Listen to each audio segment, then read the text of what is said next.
ಎಲ್ರಿಗೂ ನಮಸ್ಕಾರ. ನಮ್ಮ ಅಡುಗೆ ಚಾನಲ್ಗೆ ಸ್ವಾಗತ. ಇವತ್ತಿನ ವಿಶೇಷ ರುಚಿಯಾಗಿರೋ ಈರುಳ್ಳಿ ಉಪ್ಸಾರಿನ ರೆಸಿಪಿ. ಇದನ್ನು ಮಾಡಲಿಕ್ಕೆ ಕಾಳು, ಬೇಳೆ, ತರಕಾರಿನ ಬಸಿಯೋ ಅವಶ್ಯಕತೆ ಇಲ್ಲ, ಹಾಗೆ ಮಾಡ್ಕೋಬೋದು. ಕೇವಲ 10 ನಿಮಿಷ ಸಾಕು. ಬಿಸಿ ಬಿಸಿ ರಾಗಿ ಮುದ್ದೆ ಅಥವಾ ಬಿಸಿ ಅನ್ನದ ಜೊತೆಗೆ ಸಖತ್ ಟೇಸ್ಟಿಯಾಗಿರುತ್ತೆ. ಒಂದು ಸಲ ಟ್ರೈ ಮಾಡಿ ನೋಡಿ. ಮೊದಲನೇ ಸ್ಟೆಪ್ಪಲ್ಲೇ ಈರುಳ್ಳಿನ ಸುಟ್ಕೋಬೇಕು. ಬೆಂಕಿಯಲ್ಲೇ ಸುಟ್ಕೋಬೇಕು. ನೀರೊಲೆ ಇದ್ದರೆ ಅದರಲ್ಲೇ ಹಾಕಿ ಕೂಡ ಸುಟ್ಕೋಬೋದು. ಅಥವಾ ಈ ರೀತಿ ಸುಡಲಿಕ್ಕೆ ಇಷ್ಟ ಇಲ್ಲ ಅಂದರೆ ತವಾ ಮೇಲೆ ಅಥವಾ ಬಾಣಲೆ ಮೇಲೆ ಕೂಡ ಹಾಕ್ಕೊಂಡು ಸುಟ್ಕೋಬೋದು. 2 ದೊಡ್ಡ ಈರುಳ್ಳಿನ ಉಪಯೋಗ ಮಾಡ್ತಾಯಿದ್ದೀನಿ.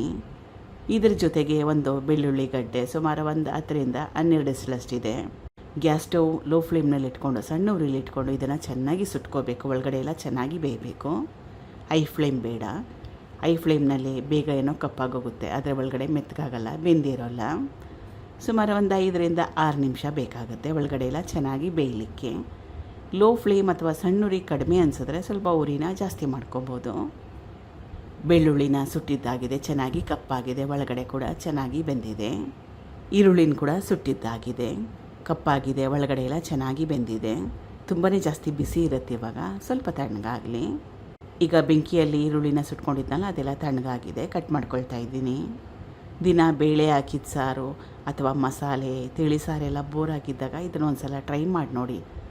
ನಾಲ್ಗೆ ಕೆಟ್ಟಿದ್ದಾಗ, ಬಾಯಿ ಕೆಟ್ಟಿದ್ದಾಗ ಕೂಡ ಇದು ಒಂದು ಒಳ್ಳೆ ರೆಸಿಪಿ. ಟೇಸ್ಟಿಯಾಗಿರುತ್ತೆ. ಈ ಸಾರು ಮಾಡೋದು ಕೂಡ ತುಂಬ ಸುಲಭ. ಬೆಳ್ಳುಳ್ಳಿ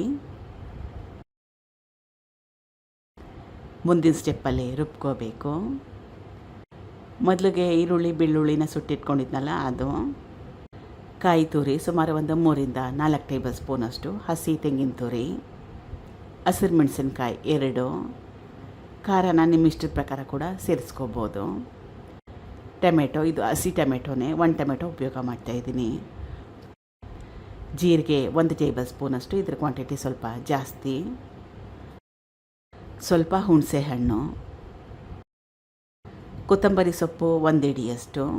ಇಷ್ಟ ಇದ್ದರೆ ಕಾಳು ಮೆಣಸನ್ನು ಕೂಡ ಸೇರಿಸ್ಕೋಬೋದು. ಕಾಳು ಮೆಣಸು ಹಾಕ್ಕೊಂಡ್ರೂ ಕೂಡ ಚೆನ್ನಾಗಿರುತ್ತೆ. ನಾನು ಹಾಕ್ಕೊಳ್ತಾ ಇಲ್ಲ, ಖಾರ ಜಾಸ್ತಿ ಆಗೋಗುತ್ತೆ ಅಂತ. ನೀರು ಹಾಕ್ಕೊಂಡು ನುಣ್ಣಗೆ ರುಬ್ಕೋಬೇಕು. ರುಬ್ಬಿದ್ದಾಗಿದೆ. ಬಾಣಲೆ ಇಟ್ಕೊಂಡಿದ್ದೀನಿ. ಸ್ವಲ್ಪ ಎಣ್ಣೆ, ಸಾಸಿವೆ ಸಣ್ಣ ಚಮಚದಲ್ಲಿ 1 ಚಮಚದಷ್ಟು, ಒಣಮೆಣಸಿನ್ಕಾಯಿ, ಕರಿಬೇವಿನ ಸೊಪ್ಪಿದ್ರೆ ಅದನ್ನು ಕೂಡ ಹಾಕ್ಕೋಬೋದು. ರುಬ್ಬಿಟ್ಕೊಂಡಿದ್ನಲ್ಲ ಉಪ್ಸಾರು ಮಸಾಲ, ಅದು. ಕನ್ಸಿಸ್ಟೆನ್ಸಿನ ಅಡ್ಜಸ್ಟ್ ಮಾಡಲಿಕ್ಕೆ ನೀರು ಸುಮಾರು 1ರಿಂದ 1.5 ಲೀಟ್ರಷ್ಟು ನೀರನ್ನ ಉಪಯೋಗ ಮಾಡಿದ್ದೀನಿ. ತುಂಬಾ ಜಾಸ್ತಿ ಗಟ್ಟಿಯಾಗಿ ಮಾಡ್ಕೋಬೇಡಿ, ಉಪ್ಸಾರು ಚೆನ್ನಾಗಿರಲ್ಲ. ಸ್ವಲ್ಪ ತೆಳುವಾಗಿರಲಿ, ಅಥವಾ ನಿಮಗೆ ಯಾವ ರೀತಿ ಇಷ್ಟ ಆ ರೀತಿ.